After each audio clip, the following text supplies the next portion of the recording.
Abrimos nuestras Biblias en el libro de Romanos. Pueden sentarse. En el libro de Romanos, versículos 10 al 12.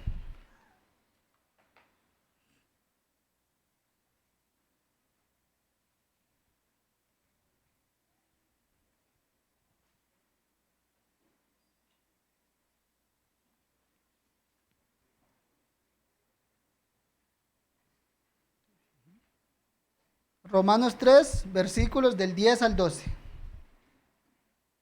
Son los que memorizamos. Leo para ustedes. Como está escrito, no hay justo, ni aun uno. No hay quien entienda. No hay quien busque a Dios. Todos se desviaron. A una se hicieron inútiles. No hay quien haga lo bueno. No hay ni siquiera uno. Nuestra confesión en el capítulo 20, de hecho antes creo que había un error en la filmina que decía capítulo 19 de la ley de Dios, pero la memorización correspondía al capítulo 20 del Evangelio y el alcance de su gracia. Y en el capítulo 20 usa este versículo para apoyar en el segundo párrafo lo siguiente. Dice: es solo por la voluntad soberana y el beneplácito de Dios, hablando del Evangelio, dice, es solo por la voluntad soberana y el beneplácito de Dios, no apropiándose en virtud de promesa alguna, no obteniéndose por el buen uso de las capacidades naturales de los hombres, ni en virtud de la luz común recibida aparte de él, lo cual nadie hizo jamás ni puede hacer. Como les comenté, esto es en el contexto de Dios revelando el Evangelio a pecadores, ya Dios dándole su autorrevelación a los hombres. Entonces, los autores de nuestra confesión en esto dicen que tal revelación no es apropiándose en virtud de promesa alguna, no obteniéndose por el buen uso de las capacidades naturales de los hombres, ni en virtud de la luz común recibida. El punto que se quiere dejar aquí claro es que la revelación de Dios llega al pecador solo por su voluntad soberana. El ser expuesto a la luz del Evangelio es solo por la voluntad soberana de Dios que le llega a los pecadores. Y para tal afirmación, los autores de nuestra confesión usaron el versículo que memorizamos, Romanos 3, del 10 al 12. En tal pasaje, el apóstol Pablo, podemos verlo así, lo que está llegando es a la conclusión que venía argumentando desde el capítulo 1. Tal conclusión la podemos ver, de hecho, en el versículo 9 de Romanos 3, que dice: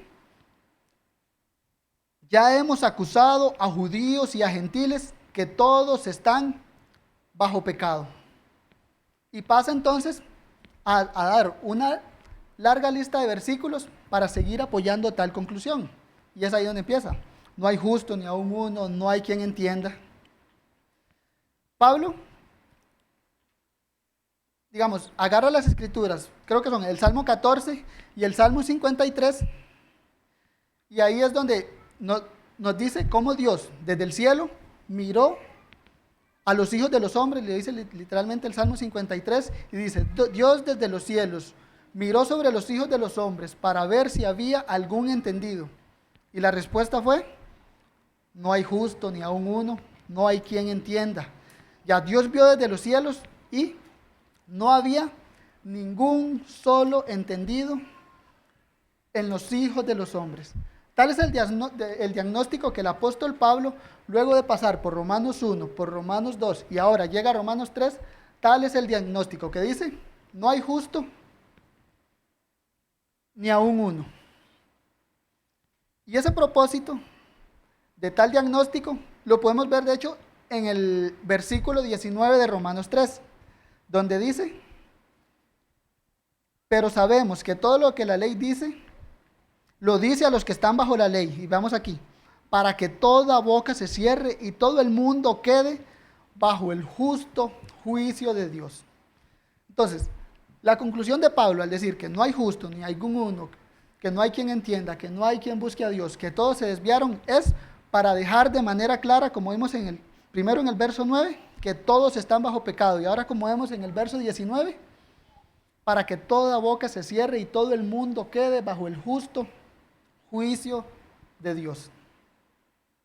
Esto a manera de introducción.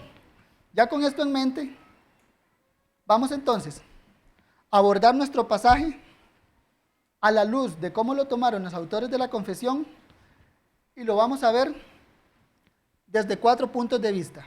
Primero, vamos a ver la actitud del hombre ante la revelación de Dios. Segundo, vamos a ver la causa de tal actitud del hombre ante la revelación de Dios.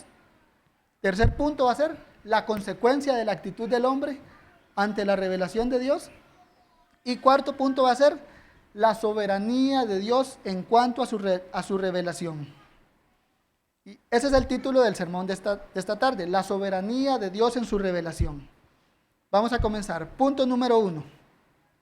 La actitud del hombre ante la revelación de Dios. Como leímos en el versículo 12, dice: todos se desviaron, a una se hicieron inútiles. El desviarse debemos entenderlo de una manera sencilla. Nos dicen nos dicen la ruta establecida por la cual andar. Si nos vamos por otro lado, nos desviamos. Es el texto que creo que nos resume de una manera clara la actitud del hombre ante la revelación de Dios. Dios se reveló al hombre, ya sea en la revelación natural, se reveló mediante Jesucristo, y la actitud del pecador fue: todos se desviaron, a una se hicieron inútiles. Ya, lo que se quiere dejar claro aquí desde el inicio es que la Biblia enseña que no hay hombre que, aparte de la gracia de Dios, haya aprovechado la revelación de Dios. El hombre como tal ha aprovechado la revelación de Dios solo por alguna condescendencia voluntaria de Dios hacia tal. De lo contrario, la actitud del hombre es desviarse ante tal revelación. Aquí mismo en Romanos, capítulo 1, versículo 18, por ejemplo, el apóstol Pablo ya nos revela que la actitud del hombre ante la revelación de Dios es hostil. ¿Por qué? ¿Qué nos dice? Que los hombres detienen con injusticia la verdad. Pablo aquí está diciendo algo muy contundente. Ya, primero Pablo nos está diciendo que los hombres no es que tengan un problema intelectual en cuanto al conocer de Dios. No es que no haya evidencia para que el hombre pueda decir dónde está Dios, no, sino que ante tal evidencia, ante tal revelación clarísima, que Pablo ahí mismo dice que para lo que sirve es para dejarlo sin excusa, lo que el hombre natural hace, como dice Romanos 1:18, es detener con injusticia la verdad de Dios. Pablo ahí está hablando en particular de la revelación natural. En Romanos 1:19 lo deja claro porque dice: porque lo que de Dios se conoce, se les manifestó. Lo que de Dios se conoce, les es manifiesto. ¿Por qué? Pues Dios se lo manifestó. Ya lo que es clarísimo, dice, les es manifiesto, pero ¿qué hace el hombre? Detiene con injusticia la verdad de Dios. ¿Por qué? Por su pecado. Ahora, ¿ocurre solamente eso con la revelación natural? No.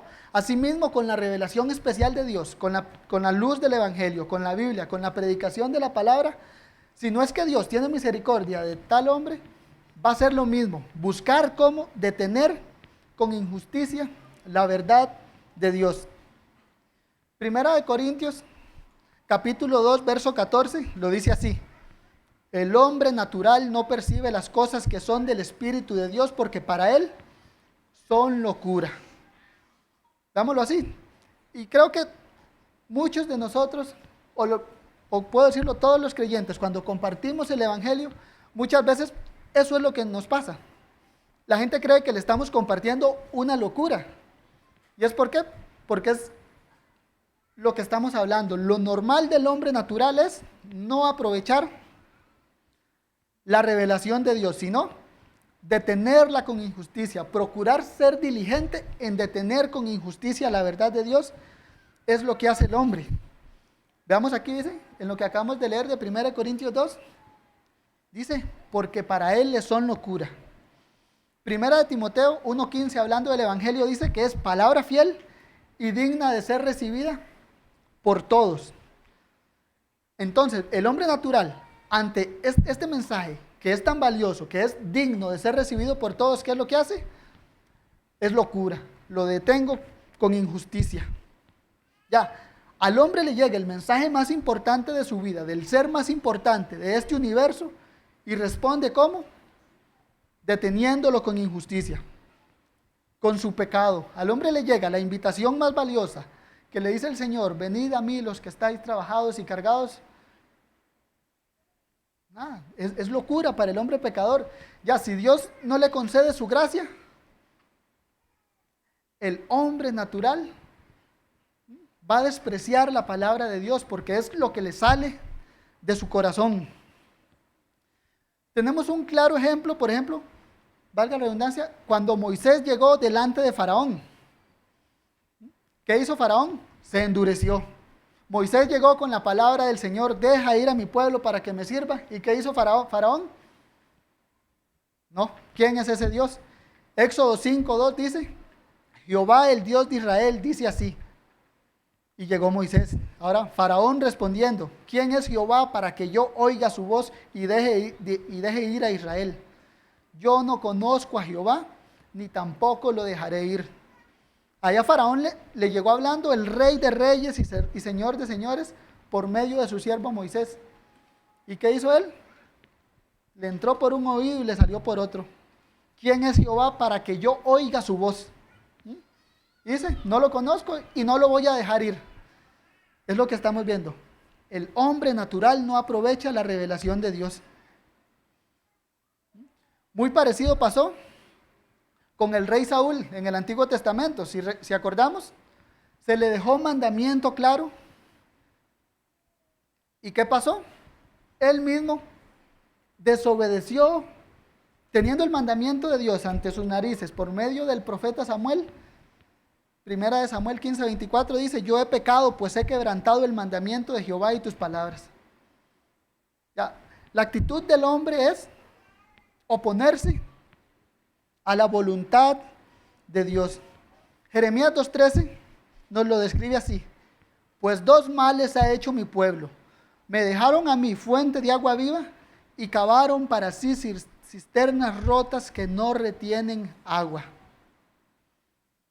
Creo que con esto ya se puede ir aclarando lo que voy diciendo, y es, como lo he repetido, que el hombre natural por sí mismo no va a aprovechar la revelación de Dios, ya sea la revelación natural por medio de la creación o incluso la revelación especial por medio de Jesucristo. Por eso el apóstol Pablo, igual en Romanos 1, llegó a tal conclusión, que el hombre detiene con injusticia la verdad de Dios, que los mismos profesando ser sabios se hicieron necios, que cuando Dios vio del cielo no hay ningún entendido. ¿Por qué? Como decía Romanos 3:12, todos se desviaron. Claramente tenían la ruta trazada, pero todos nos extraviamos, decía Isaías 53, cada uno se fue. Segundo punto, la causa de tal actitud ante la revelación de Dios. Como lo dice Romanos 3:10, ahí es, no hay justo ni aún uno, no hay quien entienda. Acabamos de ver entonces que el hombre natural no aprovecha la luz de la revelación de Dios o nunca la ha aprovechado por iniciativa propia. ¿Por qué? Porque no es entendido, porque no hay quien entienda. ¿Y eso por qué? Porque es rebelde de corazón. Romanos 8:7 lo expresa así. Por cuanto los designios de la carne son enemistad contra Dios, veamos por qué. Porque no se sujetan a la ley de Dios, ni tampoco pueden.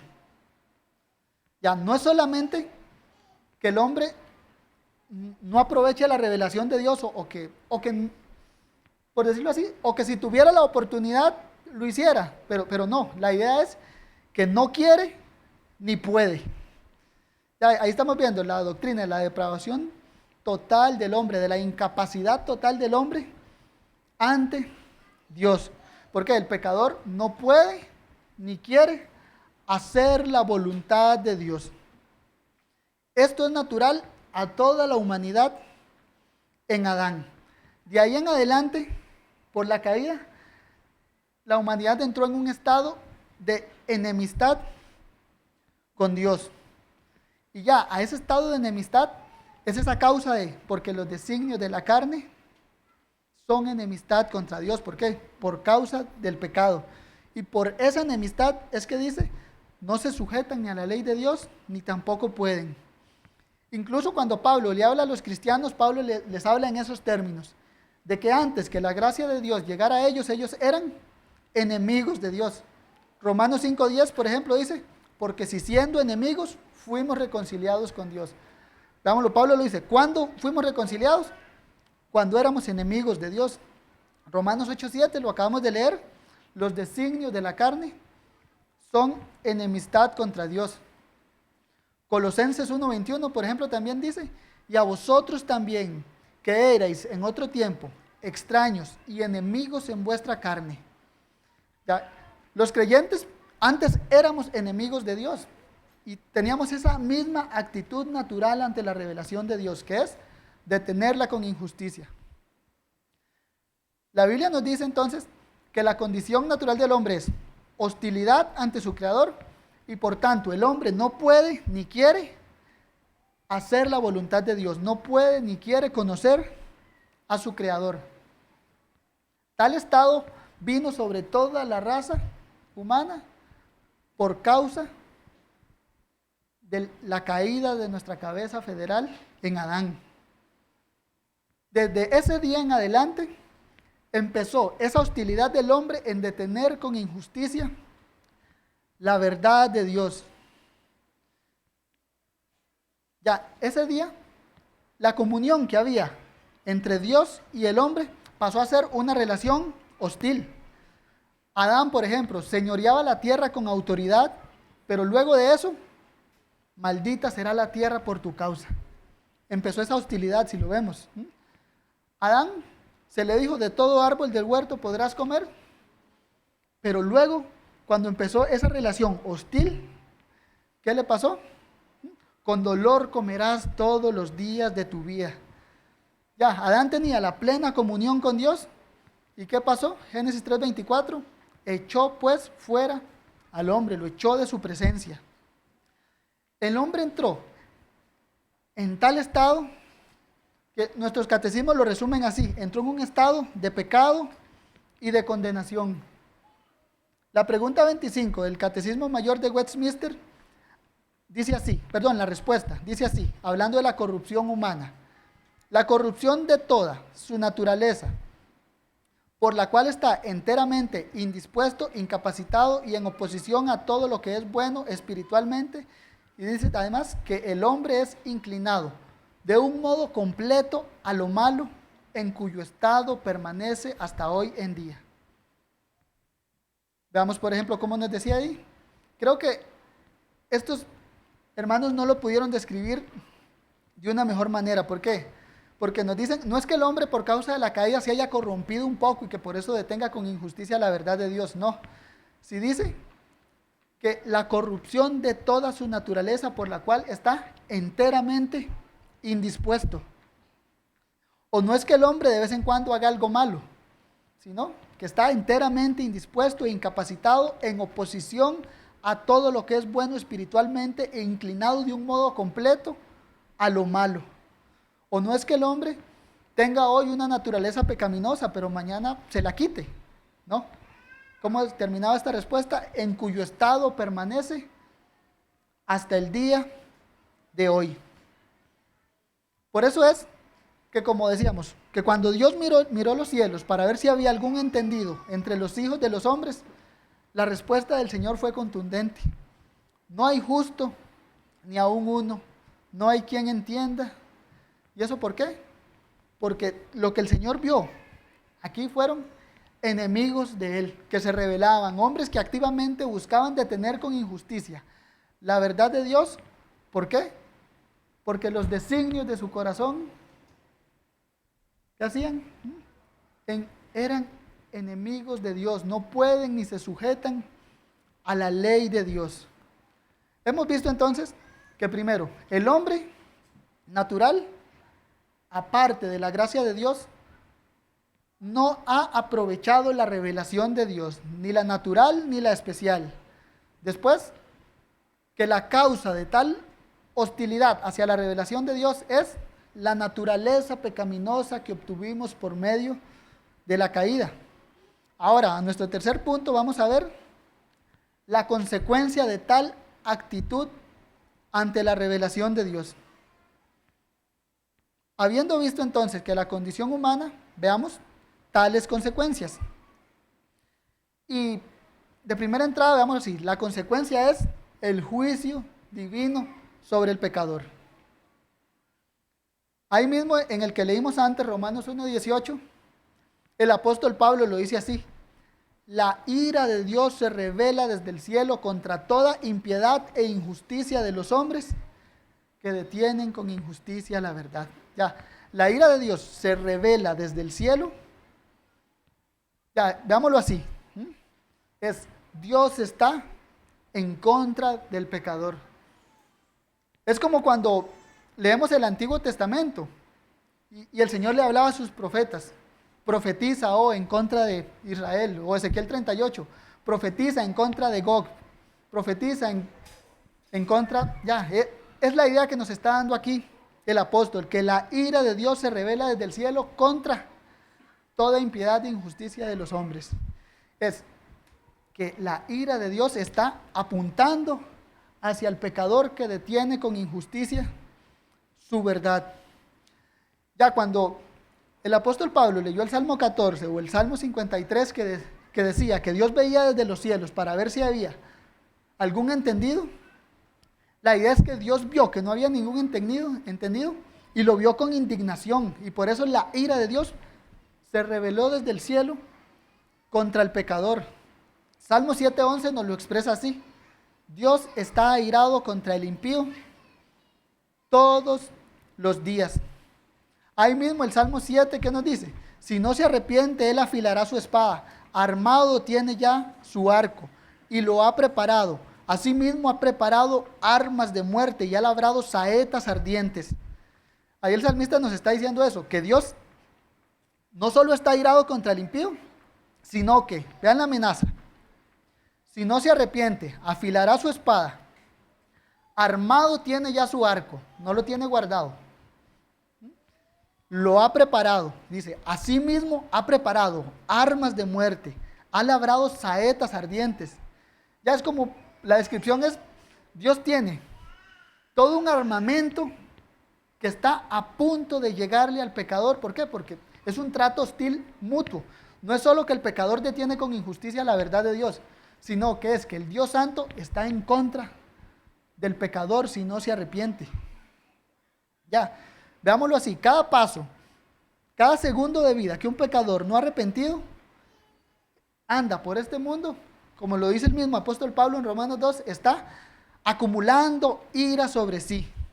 Cada cosa que le sale mal, cada cosa que le sale contrario, cada perro que le ladra, véalo así, es un recordatorio de que la ira de Dios está sobre él, de que la naturaleza está exigiéndole. Ya la naturaleza fue sujeta a vanidad esperando la revelación de los hijos de Dios. Y por otro lado, la naturaleza hasta es contraria al pecador por eso, porque la naturaleza le pertenece al Señor. Estamos en el mundo de Dios. Jonathan Edwards, él hablando dice, la razón por la que no han caído aún, hablando de los pecadores, dice, ni caen ahora, es solo porque el tiempo señalado no les ha llegado. Nosotros mismos podemos verlo, hermanos. Ya, nosotros éramos rebeldes a la voluntad de Dios, enemigos de Dios. Lo tuvimos claramente ante nuestros ojos cuando vimos eso. Soy enemigo de Dios, ¿qué hago? Los que andan en ceguera espiritual no pueden ver eso. Y actualmente la ira de Dios está apuntando sobre ellos. Están en las manos del Señor, le pertenecen a Él. Ya. La indignación de Dios contra el pecador incluso se manifiesta día con día, providencialmente. Pero tales anuncios son esos anuncios de que algún día van a llegar al encuentro contra ese Dios que está en contra de ellos, ya sea, como lo dice en Hebreos 9:27, cuando mueran van al juicio, o como lo dice Judas 6, en el juicio del gran día. Algún día esos pecadores rebeldes van a obtener sus consecuencias por ser hostiles a la revelación de Dios, la cual es el gran día del Señor. Romanos 2, versículos 5 y 6 lo dice así, hablando de que al pecador va a llegar un día a que va a estar cara a cara contra el Señor.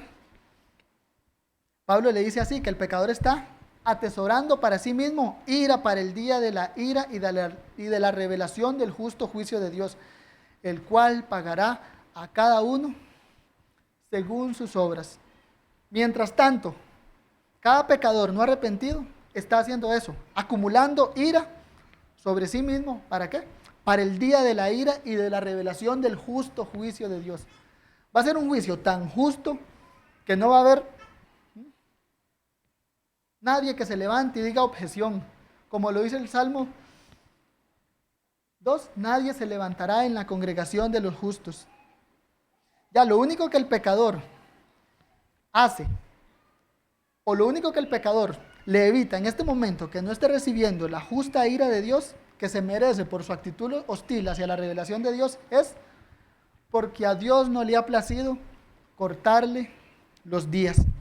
Ya Dios ha determinado el número de nuestros días, tengámoslo presente. Y de tales tiempos nadie se escapará. El pecador no va a tener ni un día más ni un día menos. Hay un día designado en el cual va a llegar a encontrarse con su Dios y el cual va a demandar de él según sus obras, como acabamos de leer. Y eso van a ser juzgados conformes a la revelación. Y si su actitud fue hostil ante la revelación de Dios, bueno, se van a encontrar a un enemigo. Punto número 4.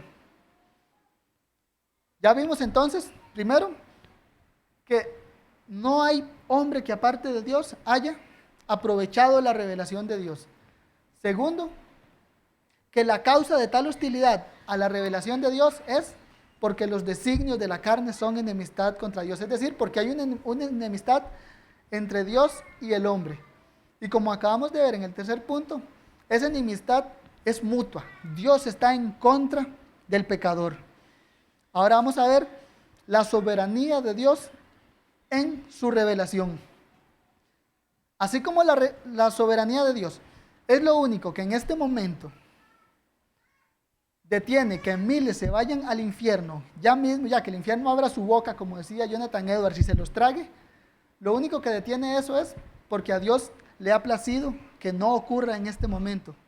Bueno, asimismo, esa soberanía de Dios es la que hace que de entre la masa de pecadores que hay en este mundo, muchos conozcan a Dios de manera salvífica.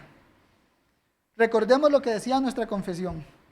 La revelación del Evangelio a los pecadores, hecha en diversos tiempos y en distintos lugares, con el agregado de promesas, preceptos para la obediencia que éste requiere de las naciones y de las personas a quienes es concedida, es solo por la voluntad soberana y el beneplácito de Dios. Veamos, la revelación del Evangelio, dice, es solo concedida ¿por quién?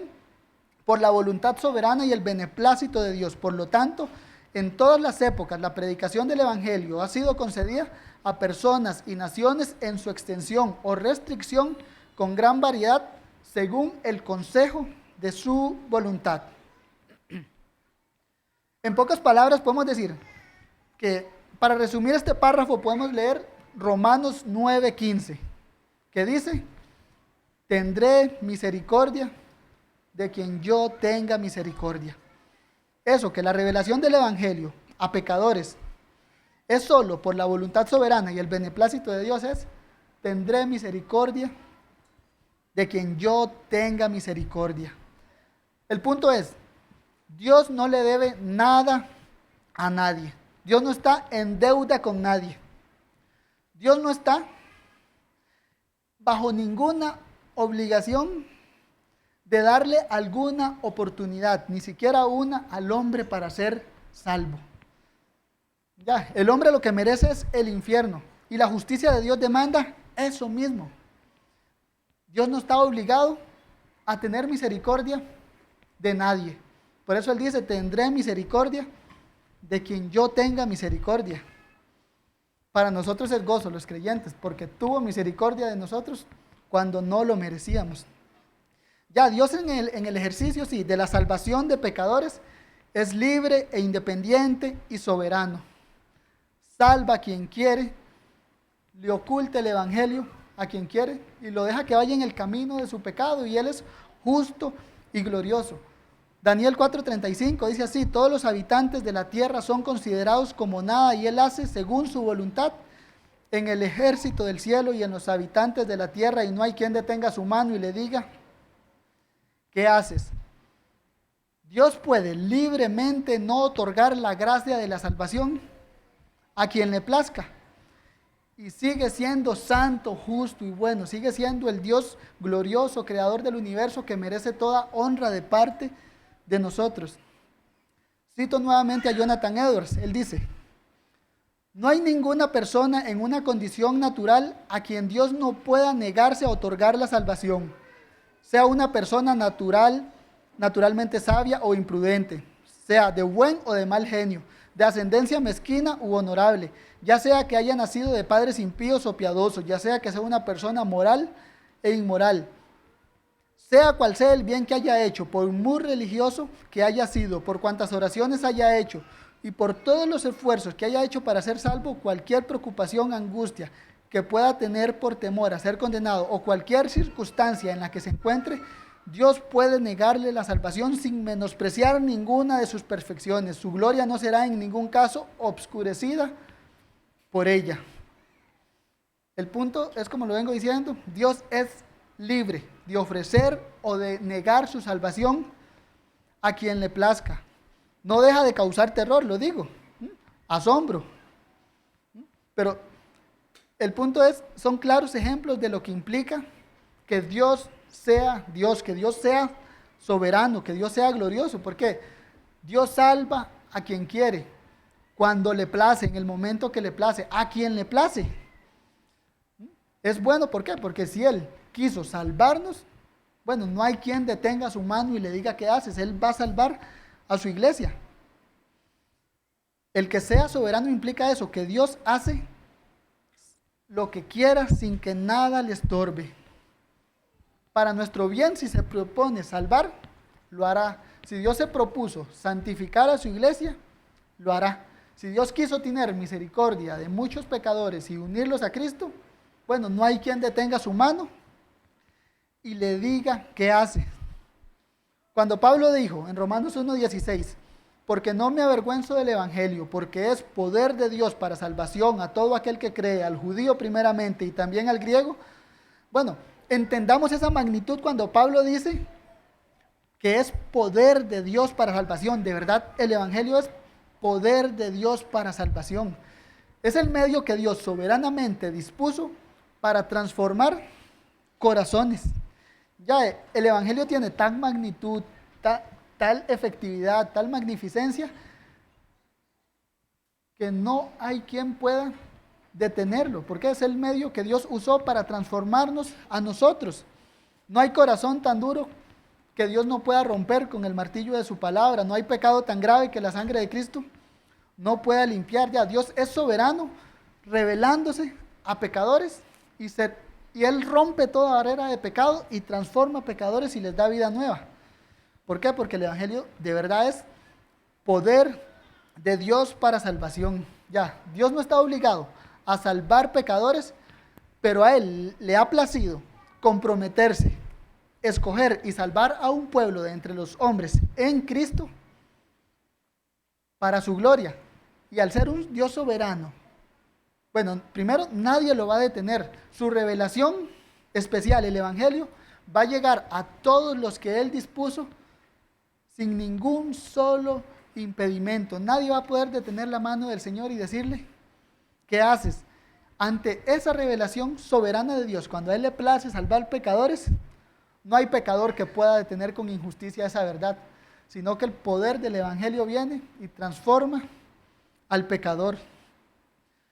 Dios en su soberanía quiso amar un pueblo, como lo dice Jeremías 33, 31:3, con amor eterno, y eso se hizo una realidad en los creyentes en Cristo. Y a tal punto, esa revelación soberana es efectiva en el pecador, que Pablo en Romanos 8 llega a decir, Romanos 8:37 en adelante, que nada nos va a poder separar de Cristo. ¿Por qué? Porque ese evangelio, que es poder de Dios para salvación, esa revelación soberana, es efectiva a lo largo de la vida del creyente, no solo en el momento de transformarnos, sino a lo largo de toda nuestra vida, por lo cual Pablo dice, ni la muerte, ni la vida, ni los ángeles, ni principados, ni potestades, ni lo presente, ni lo porvenir, ni lo alto, ni lo profundo, ni ninguna otra cosa creada nos podrá separar del amor de Dios que es en Cristo Jesús, Señor nuestro. Esto es como la frase de Daniel, de nadie va a detener su mano y decirle qué haces, pero a favor del creyente es, ni la muerte va a poder detener su mano y decirle qué haces, ni la vida, ni los ángeles, ni principados. Absolutamente nada va a poder detener la voluntad soberana de Dios en la salvación de pecadores. Dios va a poder seguir salvando pecadores mediante su autorrevelación soberana hasta el último día. Dios, sin estar obligado a tal cosa, se presenta ante el pecador como soberano para que éste lo vea como santo, santo, santo y se arrepienta. Vence el mal de corazón, vence la dureza y se presenta ante tal como el Salvador del mundo, y nadie puede detener eso. Y Él transforma a un pecador de muerte a vida. Para terminar, vamos a ver unas breves aplicaciones. 1. Ya que Dios soberanamente venció nuestra maldad, debemos tener claro que eso el Señor lo hizo con un propósito.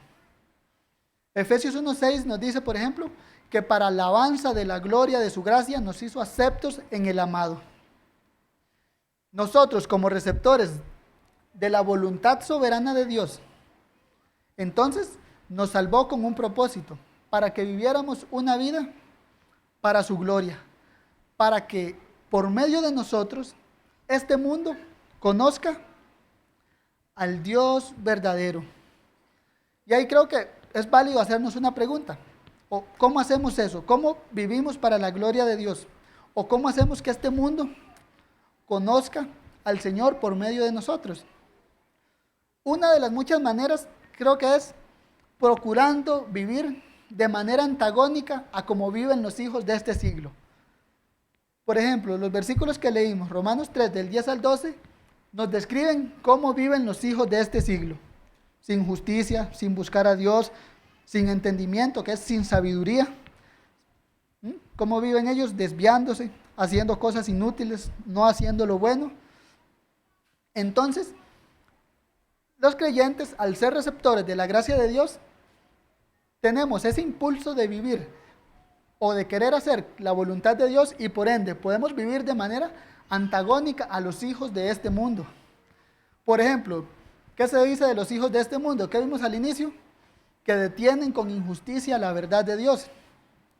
¿Y qué implica entonces eso en nosotros? ¿Cómo vivimos de manera antagónica a eso? Primera de Pedro 2:9 nos dice así, que nosotros los creyentes somos pueblo adquirido por Dios, ¿para qué? Para que anunciéis las verdades de aquel que os llamó de las tinieblas a la luz. Entonces, el pecador detiene con injusticia la verdad de Dios, y nosotros como creyentes, entonces, andamos con la verdad de Dios en este mundo. ¿Por qué? Anunciando las virtudes de aquel que nos llamó de las tinieblas a la luz. Y ahí podemos preguntarnos, ¿qué tanto lo hacemos o qué tanto hablamos del Señor? Ya de los hombres de este mundo se dice que no hay justo, ni aún uno. ¿Y eso qué implica entonces para nosotros como cristianos? Que nosotros debemos ser luz en este mundo, viviendo justos, conforme a la norma de justicia que el Señor nos ha dado. ¿Por qué? El justo, por ejemplo, dice Romanos 13:5, el justo aborrece la falsedad. Podemos andar en integridad. Romanos 27 dice, el justo anda o ama andar en integridad. Vamos con lo que les digo, es una manera antagónica. Mientras de los hijos de este siglo no hay justo ni aún uno, del creyente El justo aborrece la falsedad, el justo anda en integridad. Y ahí es bueno ver cómo lo aplicamos a nuestras vidas. Examinar nuestro corazón ante eso y si podemos vivir de manera antagónica a los hijos de este mundo. En este mundo, dicen, no hay entendidos, no hay quien entienda. Bueno, eso también debemos verlo, cómo vivo de manera antagónica a eso. Daniel 11:33, hablándonos de los entendidos, nos dice, y los entendidos del pueblo instruirán a muchos. Pues eso es andando de manera sabia, poniendo por delante, por ejemplo, estos entendidos, eran los que ponían por delante a Dios y a su gracia, a pesar de la persecución que estaban viviendo por Antíoco Epífanes. Ellos decían, los entendidos del pueblo instruirán a muchos. Ellos estaban más preocupados por la gloria de Dios, por su palabra y la instrucción de su pueblo, que su vida, por decirlo así, les valía nada. Podía llegar a Antíoco y matarlos. Ellos vivían de manera antagónica a los hijos de este mundo. De los hijos de este siglo se dice, no hay quien busque a Dios. Eso entonces, de manera antagónica, ¿nosotros qué? Vivimos totalmente distinto a esos, teniendo primeramente el reino de Dios y su justicia.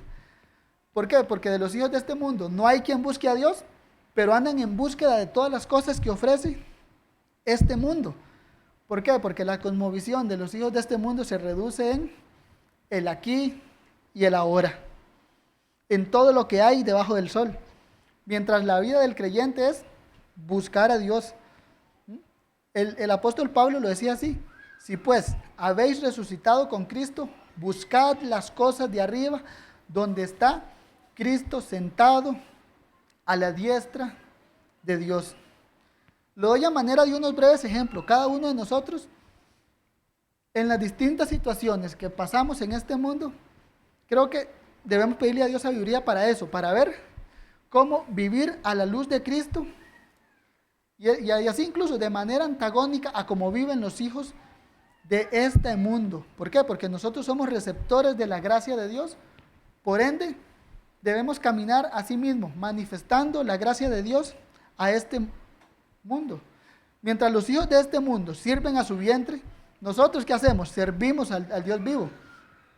Mientras ellos edifican sobre la arena, nosotros edificamos sobre la roca. Mientras ellos muestran su amor por las tinieblas, por sus malas obras, nosotros mostramos la luz de Cristo. Mientras ellos viven para la carne, el creyente vive para el Espíritu. Mientras ellos viven para las riquezas o para Mamón, nosotros para nuestro Dios.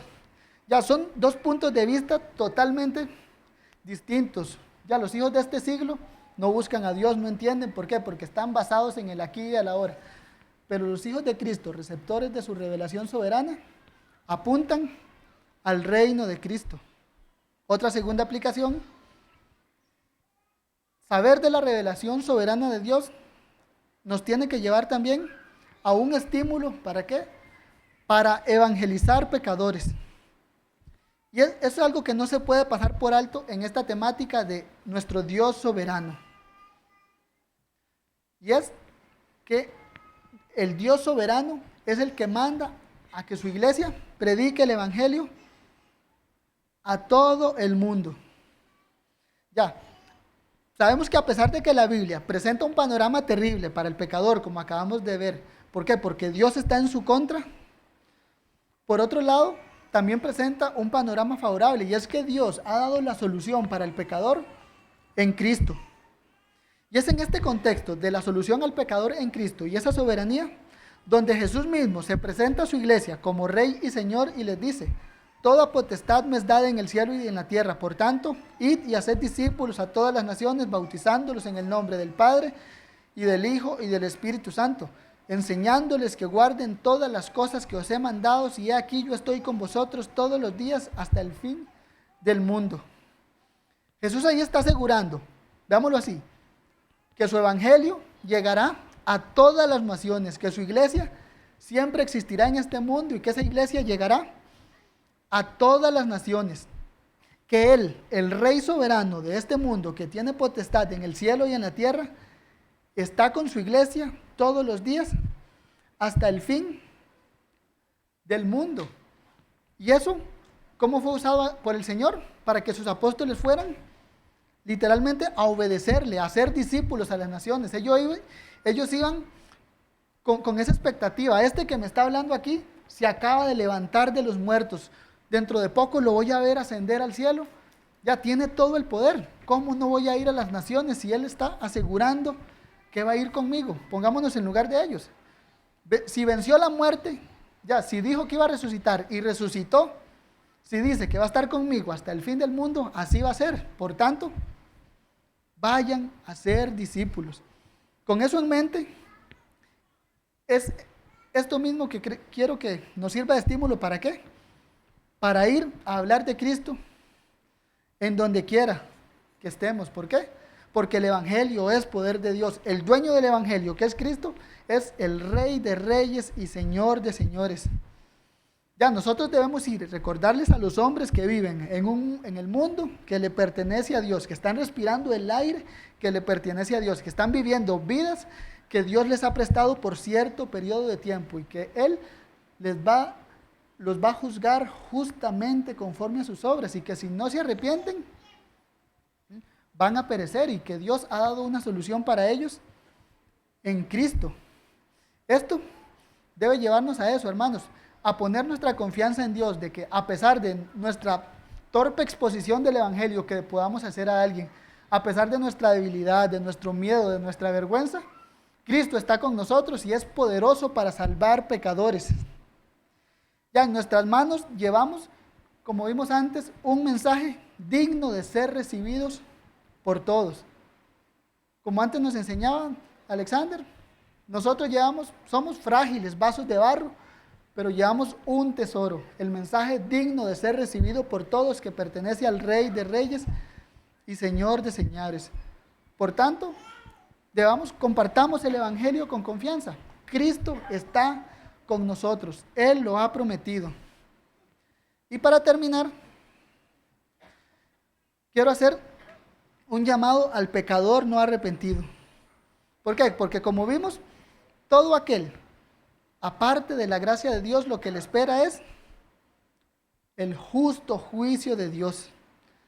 Romanos 2.5 lo habla así, la revelación del justo juicio de Dios. En Romanos 2.6 nos dice que en ese día pagará a Dios a cada uno según sus obras, sin acepción de personas. Romanos 9 nos lo escribe así, al judío primeramente y también al griego. Y Romanos 11, porque no hay acepción de personas para con Dios. Es decir, nadie se va a escapar del juicio de Dios. Ese será un día, por decirlo así, exhaustivo, que como lo dice Pablo en Romanos 2.16, que Dios juzgará por Jesucristo los secretos de los hombres. Ahora, si no hay justo ni aún uno, si no hay quien entienda, si no hay quien busque a Dios, mi pregunta va para el pecador que está aquí entre nosotros. ¿Qué va a hacer si estás sin Cristo? Porque lo que estás acumulando hoy aquí mismo en este asiento, si estás rebelde al Señor, es acumulando ira sobre ti para el día de la ira. ¿Y qué vas a hacer? Pues nada, aparte de aceptar la gracia de Dios en Cristo. Porque la solución que dio Dios al gran problema del pecado del hombre fue su Hijo Jesucristo. Romanos 3 dice, 23, por cuanto todos pecaron y están destituidos de la gloria de Dios, veamos la solución, siendo justificados gratuitamente por su gracia mediante la redención que es en Cristo Jesús, a quien Dios puso como propiciación por medio de la fe en su sangre para manifestar su justicia a causa de haber pasado por alto en su paciencia los pecados pasados, con la mira de manifestar en este tiempo su justicia, a fin de que Él sea el justo y el que justifica al que es de la fe en Jesús. Ya, Dios puso como propiciación a su Hijo. La ira de Dios, como vimos, estaba apuntando al pecador, tenía su arco cargado, había preparado armas de muerte. Y Cristo vino, se puso en medio, quitó la ira para que el tal pecador se pudiera acercar a Dios. Y esa es la única solución que tiene el pecado del hombre en Cristo. No hay otra cosa que el hombre, aparte de la gracia de Dios, pueda hacer para salvarse de sus pecados, solo aceptar gratuitamente la salvación en Cristo Jesús que ha dado el Señor. Oremos. Dios Todopoderoso, gracias te damos por tu palabra, por recordarnos como tú, que eres un Dios soberano, santo, justo y bueno. Te plació tener misericordia de muchos de nosotros. Nos tomaste dentro del mundo, Señor, nos transformaste y nos diste vida. Cuán glorioso eres, Señor, y cuán agradecidos te estamos por eso. Te rogamos poder seguir apreciando tu obra cada día más. Y te rogamos por los perdidos que puedan haber aquí entre nosotros, Señor, para que tengas piedad de ellos, para que ellos tengan temor, Señor, y terror, y comprendan que nada escapará de tu juicio, Señor, y que solo Jesucristo es la esperanza que tú has dado para el pecador. Amén.